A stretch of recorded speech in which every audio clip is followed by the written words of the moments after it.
Yo, good morning, afternoon, and evening. Whatever time you're tuning into this broadcast, it's Issues, Coach Ish, whatever you want to call me. Let's talk some more boxing. All right. So we coming up on the big boy showdown, knockout mayhem. We got Francis Ngannou versus Anthony Joshua. Very intriguing fight. Fight that I'm actually looking forward to. I've been watching the face-offs and the press conferences and all that. Just got finished watching the face-off a couple minutes ago. And wow. This is a very interesting fight. Francis Ngannou is this fight has a lot of really major implications. We got a major. There's a lot on the line. Let's just say that. It's been a long day, so I can't formulate my words as well as I need to. It's a lot on the line for both of them. Well, honestly, it's not a lot on the line for Ngannou. It's not a lot on the line. The stakes are high for this fight, but not necessarily for Ngannou. If Ngannou loses to AJ, then he just loses to AJ. Second fight as a pro, lost to arguably the best, if not the second best heavyweight on the planet. If Ngannou wins and Anthony Joshua loses, then to me it's a death knell for the heavyweight division. It's a death knell for the heavyweight division. What would make it interesting going forward is because on the undercard is an interesting fight too, which is Joseph Parker versus Zhilei Zhang. And the better outcome, the more interesting outcome is if Zhilei Zhang beats Joseph Parker and Francis Ngannou beats AJ. Then we could see Zhilei Zhang versus Ngannou. Because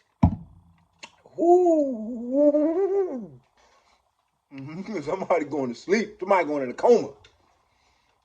Somebody going in a coma for that fight. Woo! So, but let's just break down Joshua and Ngannou. I'm going to give my thoughts and my prediction. Anthony Joshua is mentally compromised. And I still see it in the face-off. He hasn't recovered from that loss to Andy Ruiz. He hasn't recovered. Not fully. He hasn't recovered.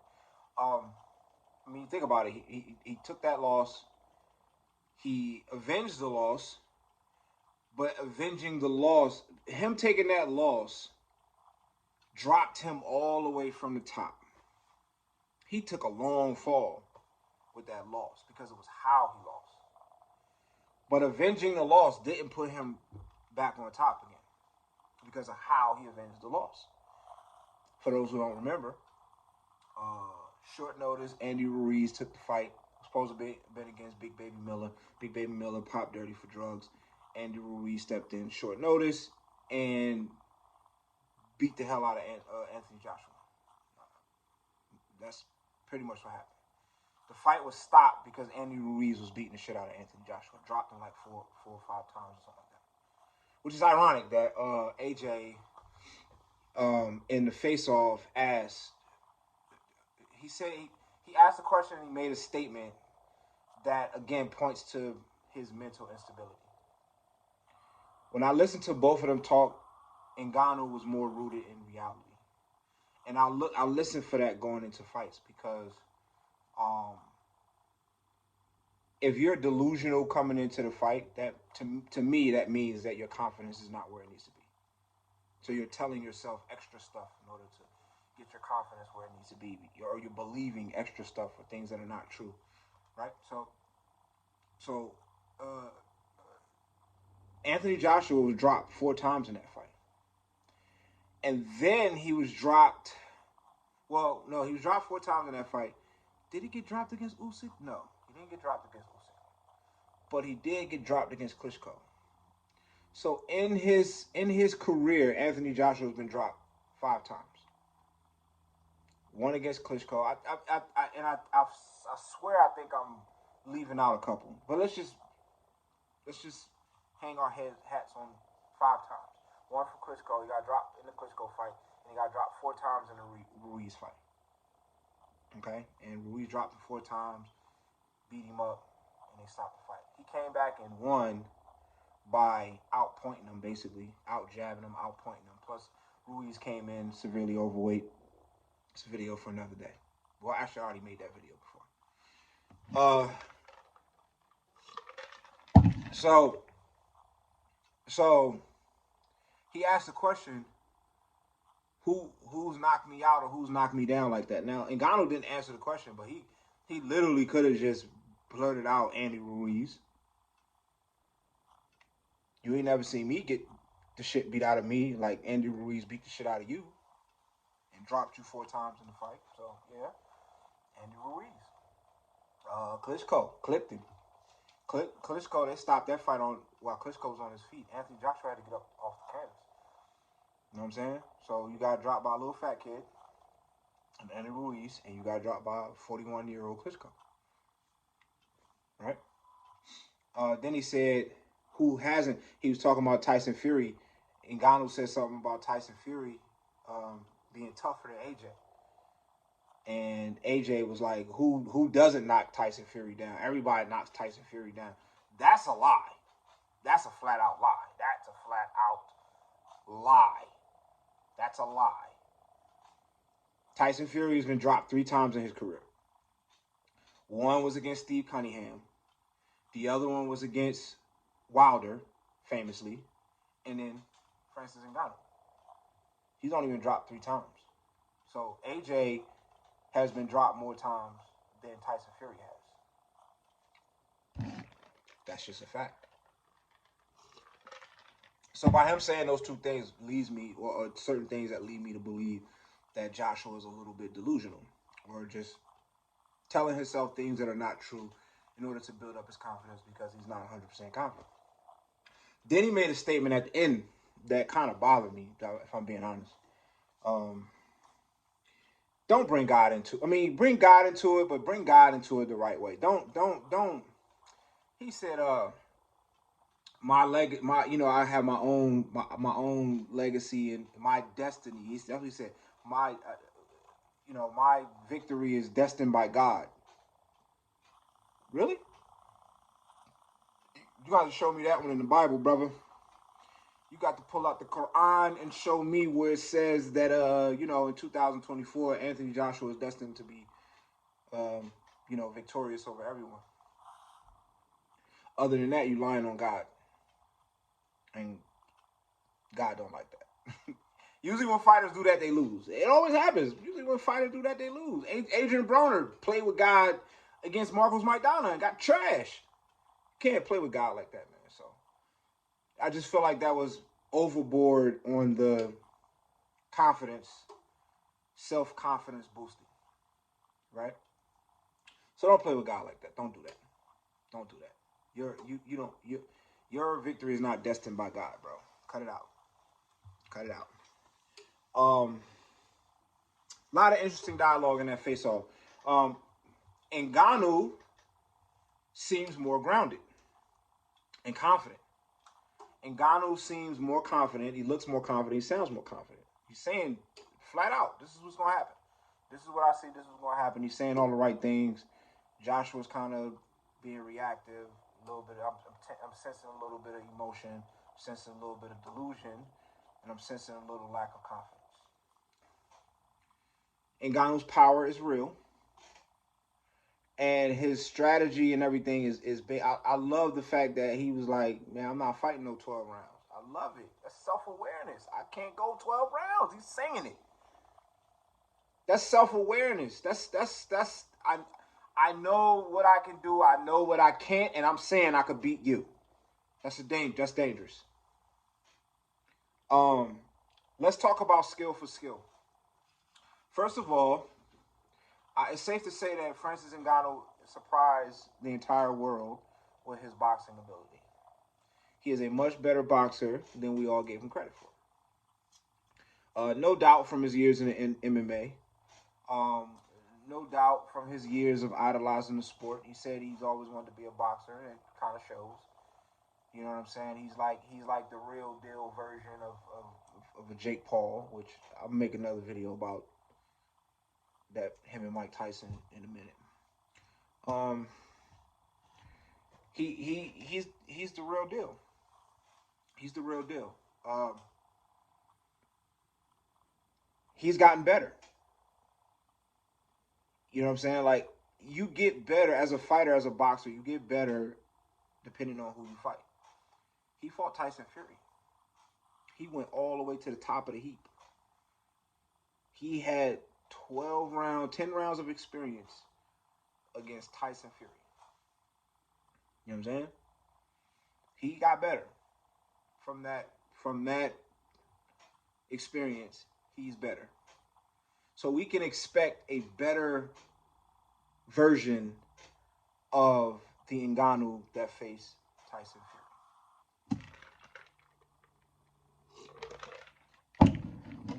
If you ask me, AJ at his best versus Tyson Fury at his best, I got Tyson Fury. AJ is not the best of boxers. In fact, I would say that skill-wise, based on what we saw with Tyson Fury, AJ is a slightly better boxer than Francis Ngannou. We've seen him get outboxed in 2 fights straight against Usyk. Usyk is a brilliant boxer, but he's not otherworldly brilliant. We've seen chinks in his armor against Dubois and against my boy, Derek Chisora. He struggled in both of those fights. So it's not like he's otherworldly, Mike Tyson level. Oh my God, what are we looking at? You know what I'm saying? He's not. You know, he's a good boxer. He's a really, really good boxer.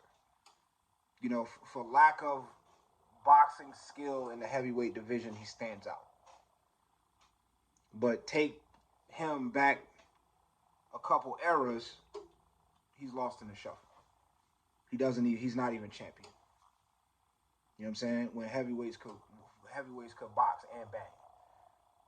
You know, heavyweights now can't really. I like to see Usyk against Joseph Parker. I think that'd be an interesting fight. That honestly, I kind of favor Parker based on what he did to Deontay Wilder. Even though Deontay Wilder is not the best boxer either, but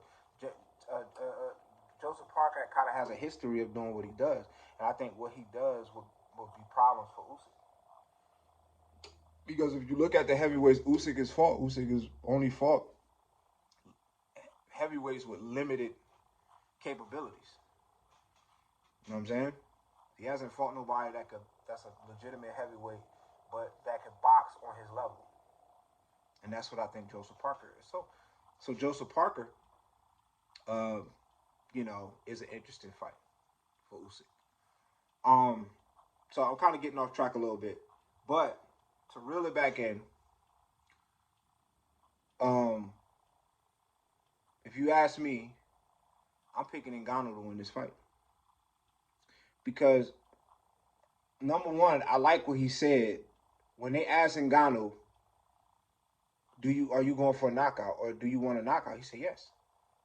They asked Anthony Joshua, he's, I don't know, what do you want? What do they want?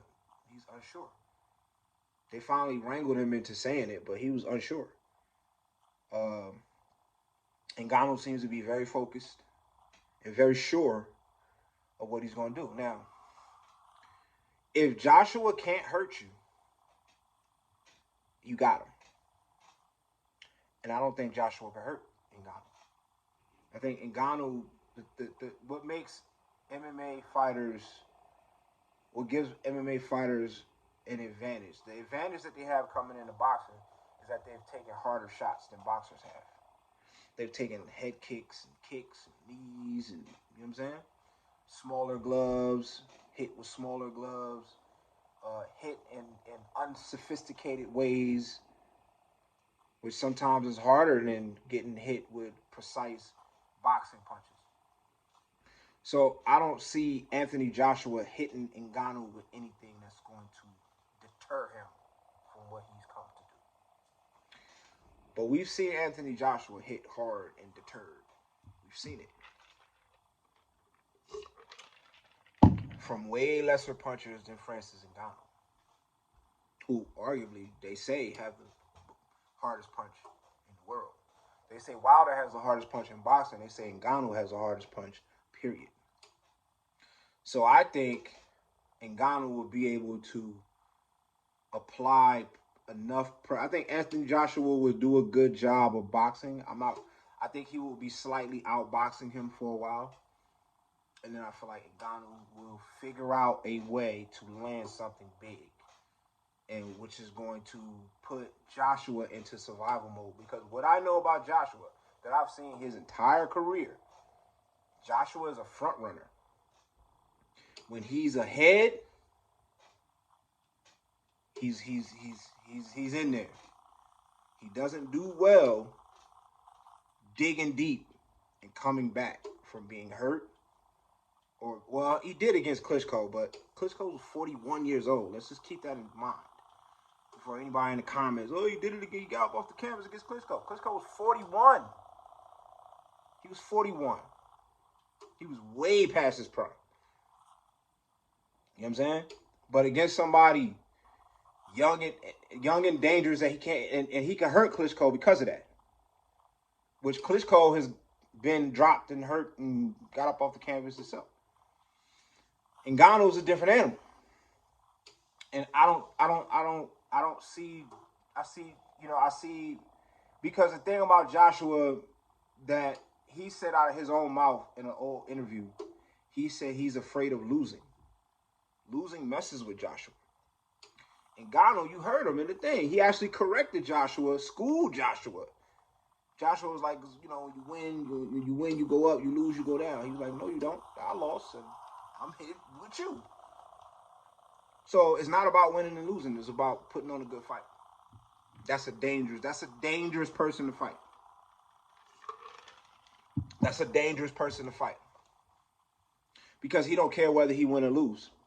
His only focus is to go in there and do the best he absolutely can. And the best that Ngannou can, puts people lights out. Puts people lights out, hurts people.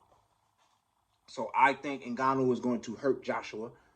I think Joshua is going to go into survival mode, and I think eventually the fight is going to be stopped. Or, one way or another, as unpopular as this might be, I got Ngannou winning this fight. That's what I got. Because I don't think Joshua boxes well enough to keep Ngannou off of him. We see the best boxer in the sport couldn't box well enough to keep Ngannou off of him. So Anthony Joshua is not the second best boxer in the division. I said in the sport for Tyson Fury, I meant the division. And, so I got Ngannou winning. And let me know what y'all think. Put it in the comments. And I do reply to my comments, so hit me up. Let's talk about it. All right, peace.